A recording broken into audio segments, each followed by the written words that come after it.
President Tsai Ing-wen has signed an anti-stalking bill into law.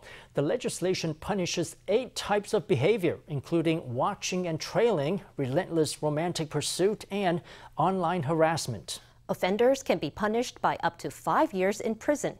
Tsai said the new law, which comes into effect in 6 months, will allow authorities to intervene early to prevent gender-based abuse and violence. On December 1st, President Tsai Ing-wen signed Taiwan's first anti-stalking law. There to bear witness were Premier Su Tseng-chang, Minister of the Interior Hsu Kuo-yung, and several lawmakers. We are here together to witness the signing of this law, which within 6 months of announcement will officially take effect. With this law, in future cases of stalking and harassment, public authorities can more quickly get involved and more quickly enact preventative measures. The establishment of anti-stalking legislation is also an important first step toward preventing and dealing with gender violence.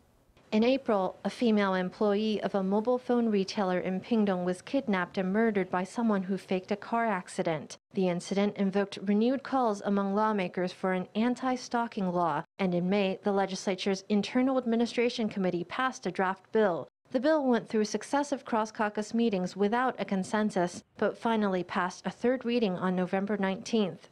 Earlier this week, attention on the law was renewed when DPP legislator Gao Jiayu confirmed that she had been the victim of domestic abuse. Her case echoed the story of DPP member Peng Wanru, who was raped and murdered in 1996. Yesterday marked 25 years since Peng Wanru's case. Peng was a respected women's rights activist, and her case encouraged a greater focus on the safeguarding of women's safety. Following that case, laws were established in succession, but we have believed all along that there is always more that can be done and that things can be done better. Tsai vowed to take up the torch on women's rights. Taiwan has been at the forefront of gender equality. With the new law, it will strengthen protections against stalking by punishing 8 types of harassment with up to 5 years in prison. Officials say that the law will be a key part of Taiwan's campaign to end gender violence.